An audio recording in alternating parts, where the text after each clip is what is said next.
আসসালামু আলাইকুম, সবাই কেমন আছেন? আজকে আমি তালের একটি সুন্দর রেসিপি নিয়ে আপনাদের সামনে হাজির হলাম। তালটাকে প্রথমে আঁশটা ছাড়িয়ে সুন্দর করে রস করে নিয়েছি। তারপর 2 কাপ তাল আমি জাল দিয়ে ভালো করে একটু ঘন করে নিয়েছি। তারপর তালের মধ্যে চিনি দিয়ে ভালো করে একটু নাড়াচাড়া করেছি। চিনিটা যখন হয়ে এসেছে তখন আমি চালের গুঁড়া দিয়ে দিলাম।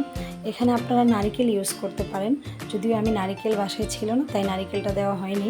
তারপর চালের গুঁড়া দিয়ে খুব সুন্দর করে হালকা একটু সুজি দিয়েছিলাম সাথে, ভালো করে একটু নাড়াচাড়া দিয়ে যখন একটু আঠা আঠা হয়ে যাবে, খিমারটা রেডি হয়ে যাবে, বুঝে যাবেন যে এখন খিমারটা জালটা কমিয়ে নেবেন, খিমারটা রেডি হয়ে গেছে।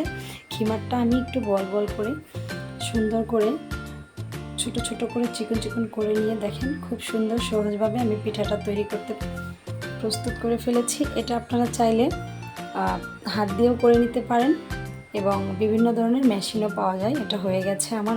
এখন আমি অল্প একটু খিমার রেখে দিয়েছিলাম, এটার মধ্যে আমি গোল গোল করে বিস্কিট পিঠা তৈরি করব। এটা হচ্ছে ঐতিহ্যবাহী একটি তালের পিঠা। এটা সবথেকে বেশি বরিশাল অঞ্চলে খাওয়া হয়। তো আমি ফেসবুকে এবং ইউটিউবে বিভিন্ন ভিডিও দেখে তৈরি করেছি বাসায়। আপনারা চাইলে এই ধরনের পিঠা তৈরি করে নিতে পারেন। আমার কিন্তু পিঠাটা ভীষণ ভালো লাগে, আপনারা বাসায় ট্রাই করতে পারেন। আসলে রান্নাবান্না একটু কষ্টের কাজ, তারপরেও করে নিতে হয়। এর মধ্যে আমি পানি গরম করতে দিলাম, পানি প্রায় ফুটে গেছে। পানির মধ্যে এখন আমি প্রত্যেকটা পিঠা দিয়ে দিব। পানির মধ্যে পিঠাগুলো দেওয়ার পর পিঠাটা যখন একটু পানি বলক আসবে, পানিটা একটু কম দিবেন। অতিরিক্ত পানি দিলে কিন্তু ভেজে নষ্ট হয়ে যাবে পিঠা। একটু হালকা কম দিয়ে পানিটা যখন ফুটে যাবে তখন পিঠাটা শক্ত শক্ত হয়ে যাবে, সিদ্ধ হয়ে যাবে। হ্যাঁ, এখন আমি দিয়ে দিলাম। কিছুক্ষণ পর আমি সিদ্ধ হওয়ার পরে আমি এটা নামিয়ে নেব।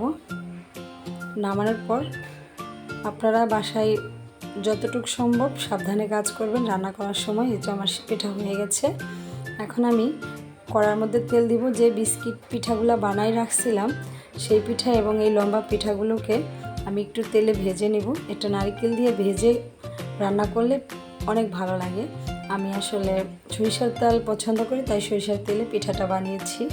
আপনারা বাসায় ট্রাই করতে পারেন, ভীষণ ভালো লাগবে এবং একদম সফট, দেখেন ভিতরে নরম হয়ে গেছে, খেতেও অনেক সুস্বাদু। আমার বাসার সবাই এটা পছন্দ করে। আর ওই যে বিস্কিট পিঠাগুলো এইগুলো আমি ভালো করে তেলে একটু ভেজে নিয়েছি।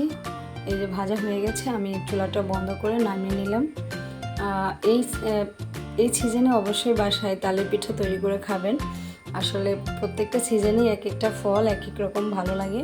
তো আমার তালের পিঠা ভীষণ পছন্দ। আপনারাও ইচ্ছা করলে বাসায় তৈরি করে খেতে পারেন, খুব বেশি কঠিন কাজ না। আর তাল ছাড়ানো খুবই কঠিন মনে হলে তাল খুবই গ্লিটারের মাধ্যমে কীভাবে ছাড়াতে হয় অবশ্যই আমার একটি ভিডিও আছে।